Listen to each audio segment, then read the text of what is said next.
Apa gunanya kita bikin setengah mati lembaga ini padahal kita ingin yang terbaik. Bukan yang terbaik yang kita peroleh, malah amburadul.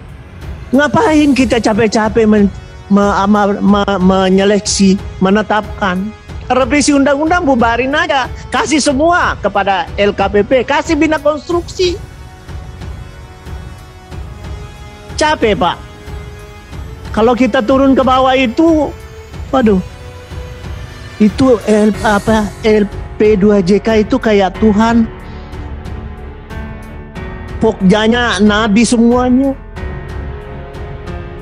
Takut semua orang Pak, harus mengabdi kepada dia. Terima kasih sudah klik video ini. Jangan lupa tekan tombol subscribe untuk bergabung. Dalam hitungan saya persilahkan kalian untuk tekan tombol subscribe. 10, 3, 2, 1. Saya ucapkan selamat bergabung dalam channel ini. Saya bukan insinyur, saya bukan kontraktor, saya anggota DPR. Latar belakang saya hanya akademis. Ya, dan bukan insinyur.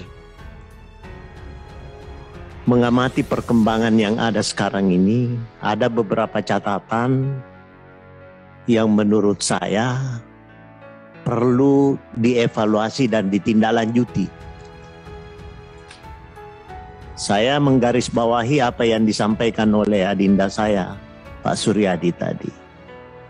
Saya yang menyalahkan yang namanya perencanaan, Pak. Minta maaf kalau saya katakan demikian. Masa kok bisa turun sih sampai 80%? Dan itu dimenangkan. Bahkan statement tadi dari LKPP di bawah 80% tidak bisa digugurkan dulu.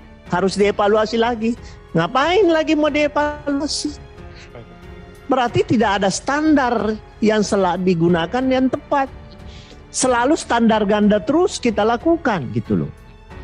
Tergantung perasaan dan tergantung pendekatan.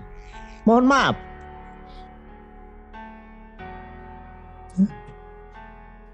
Masa bisa lewat 20% itu tidak sedikit loh Pak.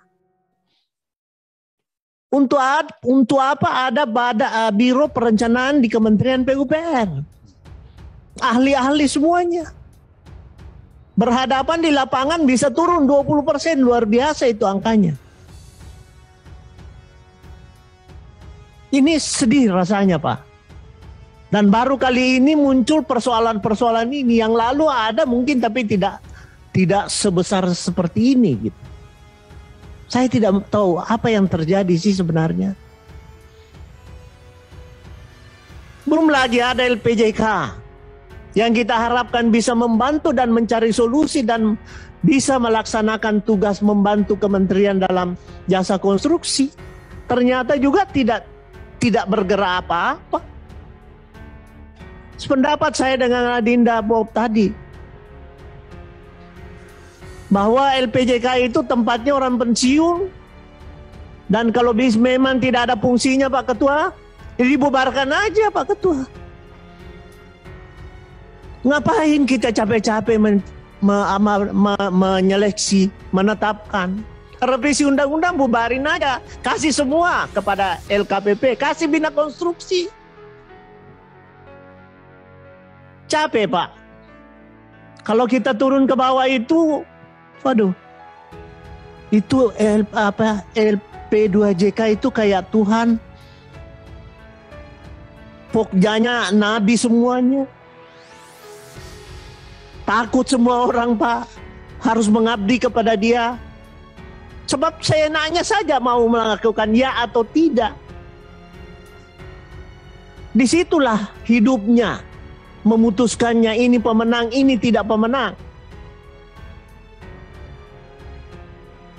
Istilah orang Pak yang saya dengar dikutu-kutui karena ini tidak ada tidak mungkin dimenangkan, dikutu-kutui apapun yang bisa dilakukan, yang penting jangan ini yang menang. Mohon maaf Pak, ini fakta. Ya. Saya ingin menjelaskan di sini, setengah mati kita menyusun undang-undang bina konstruksi, undang-undang konstruksi. Ada LPJK. Nggak ada guna-gunanya kalau begini. Malah tambah tidak baik, malah tambah semrawut. Ini sekali lagi saya mau mencari benang merahnya di mana letak kekusutan masalah ini. Padahal semua lembaga ini kita harapkan membina dan melakukan yang terbaik. LP2JK adalah legasi Pak Menteri dan baru terbit dan baru dilakukan pada periode ini. Kita juga akan evaluasi apakah itu menguntungkan, apakah memperbaiki atau tidak. Kalau ada kata BLC dari orang yang terpenting, tanda petik, itu selesai juga itu barang. Pokja manusia biasa juga Pak, LP2JK manusia biasa. Bahkan kalau ada anggota DPR mau menelpon, jangan terima teleponnya. Jangan, nggak bisa ketemu. Nggak ada juga yang saya juga nggak mau ketemu. Ngapain?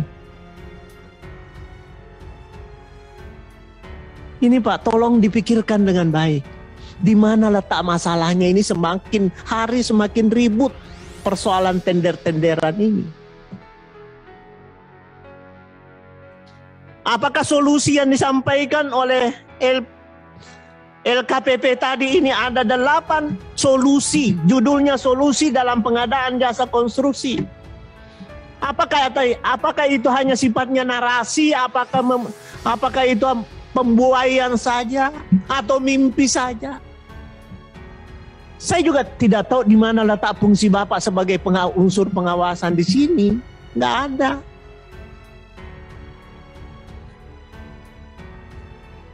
Kata loh, oke. Tapi narasi-narasi yang lain ini membina dan sebagainya, memang fungsinya Bapak di situ atau bagaimana? Tidak ada fungsi pengawasan Bapak. Ini yang saya betul-betul heran, Pak.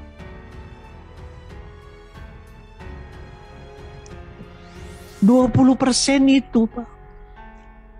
Mohon maaf lagi, LKPP tadi mengatakan masih memberi peluang kalau terjadi dalam proyek yang berjalan ada cost of run. Itu lebih gila lagi, Pak. Jangan terbiasalah ada cost of run, masih memberi peluang kepada cost of run. Contohnya, kereta api Jakarta-Bandung ada overrun. Kalau masih memberikan peluang untuk cost overrun dalam proyek-proyek ini, orang akan melakukan juga untuk sampai kepada bagaimana mendapatkan cost overrun itu. Dan sumbernya adalah bagaimana tender-tender ini di bawah 80%, dia terima di bawah 80% karena Bapak masih bisa mengevaluasi dan masih memberi kesempatan yang di bawah 80%, cost overrun bisa terjadi. Bingung saya di mana letak masalahnya ini, Pak. Pimpinan yang saya hormati, Pak Ketua, jangan kita hanya ngomong saja di sini, tidak ada solusi. Ayo kita terbuka di sini, mari. Di mana letak masalahnya? Jangan kita dianggap DPR ini mengganggu, menghubungi LP2JK minta-minta proyek. Tidak usah, ayo kita sama-sama buka. Ada masalah pasti Komisi 5 yang disalahkan. Berapa anggarannya PU, Pak? Anggaran PU PR itu anggaran nomor 3 dari seluruh kementerian. Maaf Pak, saya ini sudah 2 periode di Badan Anggaran, tahu persis ini semuanya, Pak. Oleh karena itu pimpinan, saya berharap LKPP ini jangan bernarasi, Pak. Jangan terlalu banyak bermimpi saja tanpa ada suatu fakta. Ini mengharapkan bagaimana kejadiannya nanti. Seperti penerapan skema supply by owner, e-katalog. Coba buktikan deh. Buktikan dong, Pak. Supaya semua di bawah ini jangan main-main. Jujur saja saya katakan, Bapak bisa jalan lah, jangan tutup mata. Pak Dirjen bisa jalan, jangan tutup mata. Semua kita tahu kok. Ada yang orang lain, orang yang penting misalnya, dapat tuh. Saya nggak berani-berani lagi Pak menyentuh yang namanya LP2JK, Pak. Nggak pernah menelpon, apalagi kok sudah seperti Yang Maha Dewa. Jangankan itu Pak, tidak pernah mau menerima telepon. Apa? Ada teman-teman menelpon, ngapain you telepon juga? Saya juga tidak mau menelpon. Padahal bukan meminta proyek. Saking seperti dewanya yang namanya Pokjanya dan yang namanya Balai P2JK. Di Pertuan Agung, di Permaisuri. Tapi di dalamnya saya juga tidak tahu persis bagaimana keroposnya yang ada di dalam. Ini mohon Pak dievaluasi. Izin Pak Ketua, kalau memang tidak ada gunanya LPJK, oke kita revisi undang-undang Pak. Nggak usah. Ngapain duduk-duduk saja. Dan tidak diperhatikan oleh kementerian. Misalnya, tidak diberi kewenangan. Apa gunanya kita bikin setengah mati lembaga ini padahal kita ingin yang terbaik. Bukan yang terbaik yang kita peroleh. Malah amburadul. Inilah, saya sebenarnya tidak mau banyak bicara tadi. Ditambah lagi narasi-narasi oleh LKPP tadi yang cukup menggembirakan tapi tidak ada fakta yang terjadi di lapangan Pak. Oke, mari kita terbuka. Mari kita lakukan yang terbaik. Orang yang pintar-pintar di Biro Perencanaan itu kita diskusi di sini. Kenapa bisa turun sampai 20% dan bisa menang? Mohon maaf kalau saya katakan salah perencanaan dong. Menambah pagu anggaran saja tinggi-tinggi. Bayangkan saja itu kalau sekian 107 triliun PUPR Pak. Kalau anggaran proyek konstruksinya misalnya 20% dari situ misalnya saja. Berapa uang yang dia buang-buang padahal masih ada orang lain yang membutuhkan. Setiap tahun ada sisa anggaran lebih yang tinggi. Kasihan lembaga lain Pak. Saya jujur Pak, setiap tahun saya menyusun anggaran di badan anggaran. Saya lihat-lihat PUPR 107. Kalau saya asumsikan 80% dari situ konstruksi, berapa uang yang dititipkan di situ yang tidak bisa dipakai. Coba itu bayangkan Pak. Satu tahun anggaran PU 107 triliun. Taruhlah anggaran konstruksinya 70 triliun. 20% dari 70 triliun, 14 triliun Pak. Space uang, space fiskal yang ada di sini tidak ada gunanya. Kalau memang turun 20%, ngapain? Kenapa harus pagu anggaran itu ditinggi-tinggikan? Padahal kenyataannya 80%. Saya juga menggarisbawahi tadi Pak. LKPP mengatakan 80 di bawah 80% belum bisa juga dikatakan kalah. Harus dievaluasi. Itu juga peluang.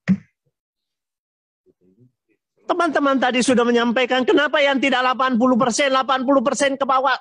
Tatop, selesai. Tidak ada gunanya. Ini menyimpan dari perencanaan. Jauh sekali. Tatop saja Pak, tidak usah dievaluasi. Apalagi memberikan kesempatan cost of run. Lebih gila lagi. Ini Pak, tolonglah. Kita berharap semua bisa baik. Pada kesempatan ini saya mengharapkan kalau tidak ada gunanya LPJK kita bubarkan saja, kita revisi undang-undang, silakan lanjutkan dengan kementerian saja yang lakukan. Demikian pimpinan, terima kasih. Assalamualaikum warahmatullahi wabarakatuh.